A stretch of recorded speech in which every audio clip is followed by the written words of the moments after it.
आज का जो हमारा टॉपिक है वो है वाइटल साइंस। वाइटल साइंस क्या होता है? जब हम टेम्परेचर, पल्स और रेस्पिरेशन और ब्लड प्रेशर को चेक करते हैं उसे हम बोलते हैं वाइटल साइंस। ठीक है, इसको कार्डिनल साइंस भी बोलते हैं।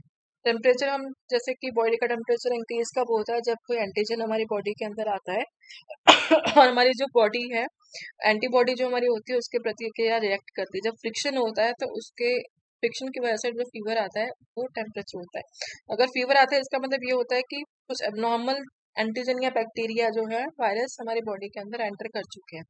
पल्स पल्स जो अगर नॉर्मल रेंज से ज्यादा है इसका मतलब कि जो हमारे वाइटल ऑर्गन्स है, जैसे कि ब्रेन, हमारे हार्ट, लंग्स, लिवर, किडनी। ठीक है, ये वाइटल ऑर्गन्स हमारे बॉडीज के। ठीक है, अगर इसमें कोई प्रॉब्लम्स आती है तो दूसरा वाइटल ऑर्गन्स जो होता है वो कहीं ना कहीं उनको सपोर्ट करने की कोशिश करता है। ठीक है, और एक ये वो वाइटल ऑर्गन्स होते हैं एक दूसरे पर डिपेंड होते हैं। तो पल्स अगर इंक्रीज हो रही है तो इसका मतलब कुछ प्रॉब्लम्स अंदर आ रही है। रेस्पिरेशन क्या होता है? जब सांस लेने में दिक्कत होती है, पेशेंट लंबी सांस ले रहा है या फिर तेज तेज सांस ले रहा है, तो ठीक है, तो रेस्पिरेशन मतलब कि उनके रेस्पिरेशन में इफेक्ट पड़ रहा है। ब्लड प्रेशर क्या होता है कि जब हमारे ब्लड में हार्ट को एक फोर्स करना पड़ता है कहीं पे ब्लड पहुंचाने के लिए, ठीक है, तो हमारा जो ब्लड प्रेशर होता है वो इंक्रीज हो जाता है। ठीक है, तो इसलिए हमारा क्या, अगर ब्लड प्रेशर इंक्रीज या डिक्रीज हो रहा है तो इसका मतलब है कि हमारी बॉडी के अंदर कुछ प्रॉब्लम्स है।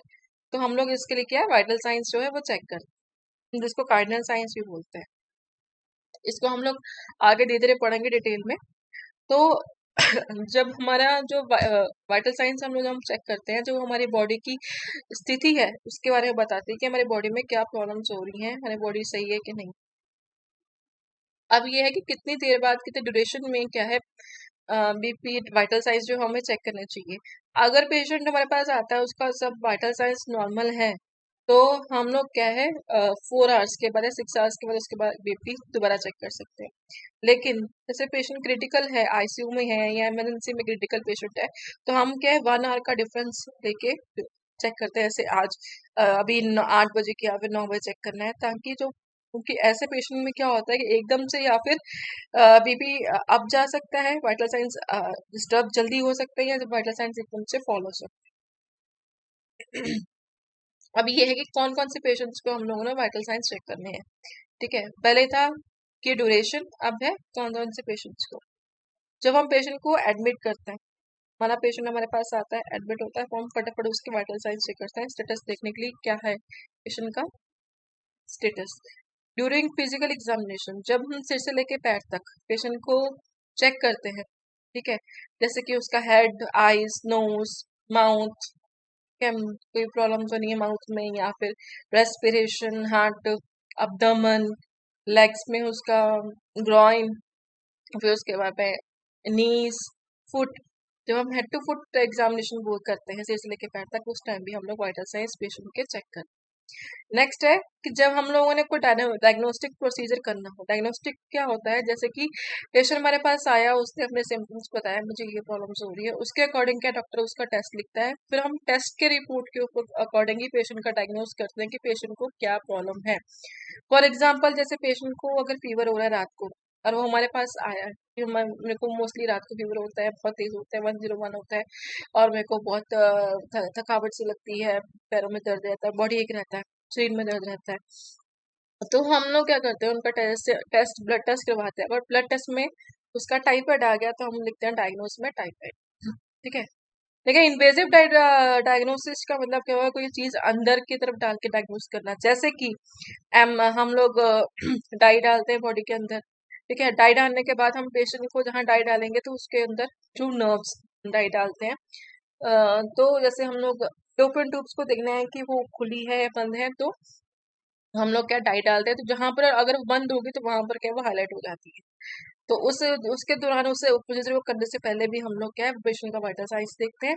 या फिर सर्जिकल प्रोसीजर, जैसे कि ऑपरेशन करने से पहले अगर पेशेंट का भी वाइटल साइंस एबनॉर्मल है, सही नहीं है, ठीक है, टेम्परेचर, पल्स, रेस्पिरेशन और बीपी, तो हम लोग क्या है सर्जरी को पोस्टपोन करते हैं। तो अगर बाई चांस का बीपी हाई है और पहले से ही प्रेशर बहुत ज्यादा है नर्व्स में, और हम लोग ऑपरेट कर देंगे तो आगे कॉम्प्लिकेशंस आ सकते हैं, इसलिए हम लोग उससे पहले क्या है वाइटल साइंस चेक करते हैं। रिकवरी, अब रिकवरी क्या होती है, जैसे पेशेंट को हमने ऑपरेट किया, उसके बाद क्या होता है, पेशेंट को एकदम से हम लोग वार्ड में शिफ्ट नहीं करते हैं, पेशेंट को क्या करते हैं हम लोग रिकवरी रूम में रखते हैं तो उस कंडीशन में हम लोग पेशेंट अंडर ऑब्जर्वेशन होता है। रिकवरी रूम में टाइमिंग पीरियड होता है अकॉर्डिंग टू सर्जरी, अगर माइनर सर्जरी है तो हम लोग मिनिमम 6 आवर्स या 12 आवर्स जो होता है अपने अंडर रखते हैं। उसके बाद में कई सर्जरीज में 24 आवर्स होता है। तो रिकवरी में भी हम लोग पेशेंट को अंडर ऑब्जर्वेशन रखते हैं, उसके वाइटल साइंस कॉन्टिन्यूस चेक करते रहते हैं कि पेशेंट की कॉम्प्लिकेशंस तो नहीं हो रही, कोई प्रॉब्लम्स तो नहीं हो रही वो देखने के लिए। या फिर जो कोई ऐसे मेडिकेशन होती हैं जो हम लोग हार्ट के लिए देते हैं, रेस्पिरेशन के लिए देते हैं, ये दोनों वाइटल ऑर्गन्स है हमारे, ठीक है, लंग्स और हार्ट। तो वाइटल ऑर्गन्स को जब हम मेडिकेशन दे रहे हैं तो उसके ऑब्जर्वेशन करने के लिए भी हम लोग वाइटल साइंस चेक करते हैं। अब जैसे जैसे इमरजेंसी में पेशेंट हमारे पास आया तो हम लोग क्या करते हैं, इमरजेंसी डिपार्टमेंट में हमारे पास पेशेंट आया है, तब भी हम लोग फटाफट पहले स्टार्टिंग में ही उनके वाइटल साइंस चेक करते हैं।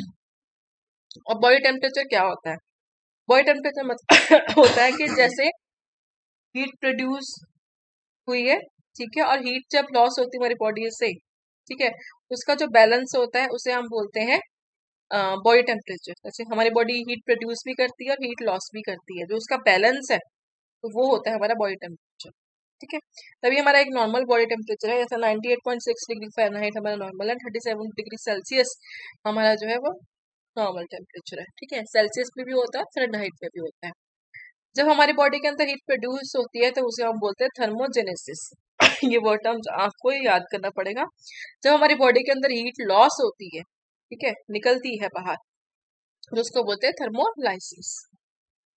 अब कैसे ये हीट बनती है, जैसे हम लोग मस्कुलर एक्टिविटी कोई एक्सरसाइज वगैरह करते हैं तब हमारी बॉडी के अंदर क्या हीट बनती है, हॉर्मोन्स, अब हॉर्मोन्स की प्रोडक्शन होती है और ट्रांसफर होते हैं हॉर्मोन्स एक पार्ट से दूसरी पार्ट तक, तब भी क्या है हीट बनती है। जब हम लोग खाना खाते हैं तब भी हमारी बॉडी के अंदर हीट प्रोड्यूस होती है। पोस्चरल चेंजेस जब हम अपने पोजीशन चेंज करते हैं, उठते हैं, बैठते हैं, चलते हैं, फिरते हैं, तभी हमारी बॉडी के अंदर हीट प्रोड्यूस होती है। इन्वायरमेंट, अगर हमारे क्या है इन्वायरमेंट बहुत गर्म है बाहर, तो उससे भी हमारी बॉडी के अंदर क्या है हीट प्रोड्यूस होती है। ये तो होगी हीट प्रोड्यूस। अब इसे लॉस भी होना है तभी तो बैलेंस बन पाएगा। तो लॉस के लिए क्या होता है, जैसे कि इन सब में क्या है कि जैसे पेशेंट क्या है, सॉरी, पर्सन क्या करता है कि धूप में जाता है तो इवेपोरेशन होती है, ठीक है, स्वेटिंग होती है, उसको स्वेटिंग होने से क्या होता है उसकी बॉडी की जो हीट होती है वो बाहर निकलती है। यूरिन पास करते हैं, ठीक है, यूरिन पास करने से भी बॉडी की यूरिन या फिर फिटल स्टूल पास करने से भी हमारी बॉडी की जो हीट है वो लूज होती है। थर्ड है कि जैसे हमारी हमें बहुत पसीना आ रहा है, गर्मी हो रही है, तो हम लोग क्या है फैन के नीचे बैठते हैं, ठीक है तो उससे भी हमारी बॉडी के अंदर जो हीट है वो लूज होती है। तो ये है मेथड जिससे हमारी बॉडी के अंदर हीट प्रोड्यूस होती है और हीट लॉस होती है, जिसकी वजह से हमारे बॉडी का टेम्परेचर क्या है मेंटेन रहता है। Normal range of adult, adult के लिए क्या क्या नॉर्मल बॉडी टेम्परेचर होता है, जैसे ओरल टिम्पैनिक, अगर ओरल मुंह से, और टिम्पैनिक मेथड में आपको आगे बताऊंगी। टिम्पैनिक मेथड से दोनों से हम लोग अगर लेते हैं टेम्परेचर तो 37 डिग्री सेल्सियस नॉर्मल होता है और 98.6 डिग्री फ़ारेनहाइट नॉर्मल होता है। अगर रेक्टल से लेते हैं मतलब माइनस से लेते हैं तो 37.6 डिग्री सेल्सियस जो होता है वो नॉर्मल होता है, 99.6 डिग्री फ़ारेनहाइट जो होता है वो नॉर्मल होता है। एक्सिलरा में क्या होता है टेम्परेचर जो होता है डिग्री 36.4 डिग्री जो सेल्सियस जो होता है वो नॉर्मल होता है और 97.6 डिग्री फ़ारेनहाइट के नॉर्मल होता है। अब आप देखेंगे कि अगर हम नॉर्मल ले रहे हैं तो 98.6 है, रेक्टम में एक क्यों बढ़ गया है, क्योंकि रेक्टम में ब्लड सर्कुलेशन ज्यादा होती है और क्या होता है वहां पे हीट प्रोड्यूस ज्यादा होगा, तो इसलिए क्या 99.6 जो है हमारा डिग्री फ़ारेनहाइट जो है वो हमारा नॉर्मल टेम्परेचर होता है। एक्सिलरा में क्या होता है एक कम हो गया से एक कम हो गया, 98.6 से एक कम हो गया, क्यों, तो एक तो मॉइस्चर होता है बगल में, ठीक है, एक्सिलरा क्या होता है बगल, बगल में क्या होता है कि बहुत ज्यादा मॉइस्चर होता है और वहां पर क्या है एयर जो होती है वो निकलती रहती है, ठीक है, एयर पास होती है, एयर के संपर्क में ज्यादा रहता है। तो अगर जैसे हमारा टेम्परेचर 98 आया है तो हम 97 उसको लेंगे, ठीक है। अगर इस कंडीशन में रेक्टल में टेम्परेचर हम ले रहे हो 98 आया है तो हम लोग 99 उसको मान के चलते हैं, मतलब 8 के 1 क्या है उसको ऐड करते हैं। और जो माउथ के थ्रू होता है, जैसे ओरल और टिम्पैनिक होता है, तो उसमें क्या होता है कि 98.6 जो होता है वो हमारा नॉर्मल होता है। अब ये फॉर्मूला है जो हम कन्वर्ट करते हैं टेम्परेचर को, ठीक है, यूनिट्स के अकॉर्डिंग, जैसे कि सेल्सियस में। ठीक है, अगर आपने सेल्सियस में लिया है और उसको फ़ारेनहाइट में कन्वर्ट करना है, तो उसके लिए फॉर्मूला है F is equal to 9/5 C+32। जैसे F जो है फ़ारेनहाइट आपने लिया 98.6, तो उसको 9/5 करेंगे। और C जो है, जैसे हमारा टेम्परेचर आया 97, 37 सॉरी, ठीक है, 37 डिग्री सेल्सियस हमारा आया, तो वो हम लोग यहाँ पर 37 मेंशन करेंगे, प्लस 32 कर देंगे, तो उसके अकॉर्डिंग क्या है, हम लोग उसके कैलकुलेशन करेंगे। अगर फ़ारेनहाइट टू सेल्सियस करना है, मतलब हमने फ़ारेनहाइट में देखा है, उसको सेल्सियस में कन्वर्ट करना है, अगर आपने बोला है कि आपने फ़ारेनहाइट में दिया है उसको सेल्सियस में कन्वर्ट करना है, तो उसके लिए फॉर्मूला है हम लोग 5/9 ब्रैकेट में F-32, ठीक है। तो 5/9 में F जो है, जितना हमारा फ़ारेनहाइट आया है, जैसे फ़ारेनहाइट हमारा 98.6 आया है, तो वो हम यहाँ पर मेंशन करेंगे। उसके बाद में इसके कैलकुलेशन करके क्या है उसका जो उसको सेल्सियस में कन्वर्ट करेंगे, ठीक है। तो ये है फॉर्मूला, तो याद करना पड़ेगा आपको। टाइप्स ऑफ थर्मोमीटर, कितने टाइप्स के थर्मोमीटर होते हैं? पहले ग्लास थर्मोमीटर, ठीक है। ग्लास थर्मोमीटर क्या होता है, जैसे ग्लास थर्मोमीटर होता है, कांच का होता है, ठीक है। इसमें क्या होता है, ये आप इसको देखते थे, ग्लास थर्मोमीटर है, ठीक है। ये मरकरी होती है, ये बल्ब बोलते हैं हम इसको, ग्लास बल्ब बोलते हैं। और ये जो वाला जो पार्ट होता है ये पूरा यहाँ तक, इसको बोलते हैं ग्लास स्टेम, ठीक है। ये मरकरी क्यों होती है, ठीक है। आज आप देख रहे होंगे कि अभी भी डिजिटल है तो उसमें भी फिर भी मरकरी है। तो मरकरी इसलिए होती है कि मरकरी जो होती है वो हीट सेंसिटिव होती है, ठीक है। हीट सेंसिटिव मतलब क्या होता है कि थोड़ी सी भी अगर बॉडी के अंदर अबनॉर्मल हीट बन रही होगी, ये उसको भी कैच कर लेती है, ठीक है। तो इसलिए यहाँ पर मरकरी होती है। और इसको हम लोग, ये जो लाइन है इसको नैरो ट्यूब बोलते हैं, और ये क्या है, स्केल, ठीक है।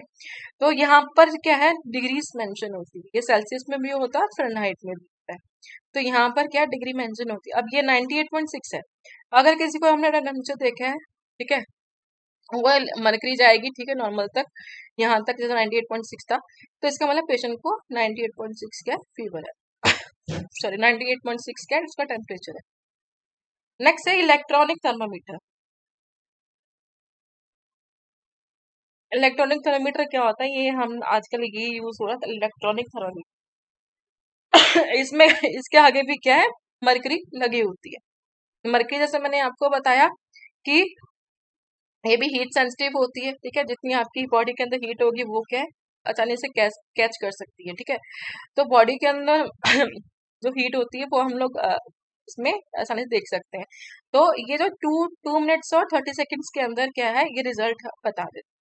और जो ग्लास थर्मोमीटर है वो 2 to 8 मिनट हमें रखना पड़ता है। और नेक्स्ट है डिस्पोजल थर्मोमीटर। डिस्पोजेबल थर्मोमीटर क्या होता है कि हम लोग इसको यूज करते हैं और थ्रो कर सकते हैं। जैसे ये है, ये इतना बड़ा होता है, तो जैसे 99 जो रीडिंग होगी उसका कलर क्या है वो चेंज हो जाता है। जैसे कि यहाँ पर 99.0, ठीक है। अगर 99.0 पेशेंट का टेम्परेचर है तो यहाँ पर कलर चेंज हो जाएगा। और यहाँ पर 99.2 है ठीक है, तो 99.2, ठीक है, तो यहाँ पर कलर चेंज हो जाएगा। 99.4 है तो यहाँ कलर चेंज हो जाएगा। 99.6 है तो यहाँ कलर चेंज हो जाएगा। जैसे टेम्परेचर उसका पेशेंट का हो जाएगा, वहां वहां क्या कलर इसका चेंज हो जाता है। और ये 60 सेकेंड के अंदर क्या है, रिजल्ट दिखा देता है। नेक्स्ट नेक्स्ट है टिम्पैनिक थर्मोमीटर। ये भी हम लोग 2 या 3 सेकेंड्स के अंदर ये क्या रिजल्ट हमें बता देता है। ये आपने देखा होगा, ये जो है एयर में कान में हम लोग डालते हैं, जिसकी वजह से क्या 2 to 3 सेकेंड्स के अंदर हमें रिजल्ट ये बता देता है। नेक्स्ट है method of measuring body temperature. कौन कौन से मेथड है, जैसे मैंने आपको पहले बताया कि ओरल मेथड, रेक्टल मेथड और आईजीडी। मुंह के द्वारा, रेक्टल एनस के द्वारा, या फिर जो हम अक्षीय विधि मतलब क्या है, बगल के द्वारा जो हम लोग लेते टेम्परेचर। ये है इंडिकेशन, ये इंडिकेशन, कॉन्ट्रा इंडिकेशन। ये इंडिकेशन का मतलब ये होता है कि किस पेशेंट को क्या है, ये इस मेथड से हम लोग देख सकते हैं। और ये कॉन्ट्रा इंडिकेशन का मतलब ये होता है किस पेशेंट्स को हम ये चीज नहीं दे सकते हैं। अब किस पेशेंट्स को हम लोग देख सकते हैं, जैसे कि कोई पेशेंट ओरल मेथड किसी पेशेंट्स के ऊपर हम लोग कर सकते हैं, जैसे कि कॉन्शियस। ठीक है, कॉन्शियस मतलब क्या होता है कि पेशेंट होश में है, अलर्ट है, पेशेंट हमारी कमांड को फॉलो कर रहा है। कमांड का मतलब क्या होता है कि जो हम उसको इंस्ट्रक्शन दे रहे हैं कि जैसे आप उठो, बैठो, चलो, हमारी बात, हम उनसे कोई क्वेश्चन कर रहे हैं, वो हमारे क्वेश्चन का आंसर दे रहा है, तो इसका मतलब क्या है कि वो ओरिएंट है। ठीक है, और वो कोऑपरेटिव है। ठीक है, कोऑपरेटिव पेशेंट को भी हम लोग क्या ओरल मेथड से हम चेक कर सकते हैं। और किस पेशेंट को नहीं करना है ओरल मेथड से, वो है जो पेशेंट बच्चे जो 5 साल से नीचे है और जो अनकॉन्शियस पेशेंट है। इन दोनों कंडीशंस में क्या होता है, जैसे मरकरी मैंने आपको बताया मुंह के अंदर रखते हैं, एक तो ये नॉन कोऑपरेटिव होते हैं, ये कोऑपरेशन नहीं करते। ठीक है, दूसरी बात ये होता है कि जैसे बाई चांस इन्होंने बाइट कर दिया ठीक है, और मरकरी इनके बॉडी के अंदर चलेगी, मरकरी के अंदर पॉइजन भी होता है। ठीक है, जिससे क्या है, पेशेंट की डेथ भी हो सकती है। तो ये लोग नॉन कोऑपरेटिव है, ऊपर से पॉइजन बॉडी में चलेगा तो पेशेंट की डेथ हो सकती है। तो इसलिए क्या है, हम लोग इन पेशेंट्स को भी मना कर नहीं देते हैं बाय ओरल मेथड, चेक नहीं करते हैं। नेक्स्ट है ओरल इन्फेक्शन और टैकीपीनिया। ओरल इन्फेक्शन, अगर मुंह में किसी के इन्फेक्शन हुई है, आप थर्मामीटर रख दोगे तो उसको और इन्फेक्शन के चांसेस होते हैं। या टैकीपीनिया का मतलब क्या होता है कि ब्रीदिंग, ठीक है, इंक्रीज इन ब्रीदिंग, पेशेंट लंबे लंबे सांस ले रहा है, उसको ब्रीदिंग में प्रॉब्लम आ रही है और अपने मुंह में उसके टेम्परेचर रख दिया थर्मामीटर से, तो एक तो क्या होगा, पेशेंट आपके साथ कोऑपरेट नहीं करेगा, सही रीडिंग नहीं आएगी। दूसरा क्या होगा कि पेशेंट को ब्रीदिंग डिफिकल्टी ज्यादा आ जाएगी। तो इस कंडीशन में भी हम लोग नहीं करते हैं पेशेंट को ओरल मेथड। रेक्टल मेथड में एनएस में क्या होता है, जैसे कोई पेशेंट बेहोश है, उस कंडीशन में हम लोग कर सकते हैं रेक्टल मेथड। माउथ ब्रीदर है, मुंह से सांस ले रहा है, तो रेक्टल से कर सकते हैं। चिल्ड्रंस को कर सकते हैं, या जो माउथ में ब्रीद कर रहा है, ठीक है, उसको कर सकते हैं टैकीपीनिया वाले पेशेंट को। और किस पेशेंट को नहीं करना रेक्टल से, जैसे कि हेमरॉइड्स बवासीर वाले पेशेंट्स को पहले से वहां पर प्रॉब्लम है पेशेंट को, और हम लोग क्या है वहां से रेक्टल से ले रहे हैं, ठीक है, तो उस कंडीशन में नहीं करना है। रेक्टल सर्जरी हुई है, एनएस की कोई सर्जरी हुई है, यहाँ पे कोई फीचर्स वगैरह है, तब भी नहीं लेना।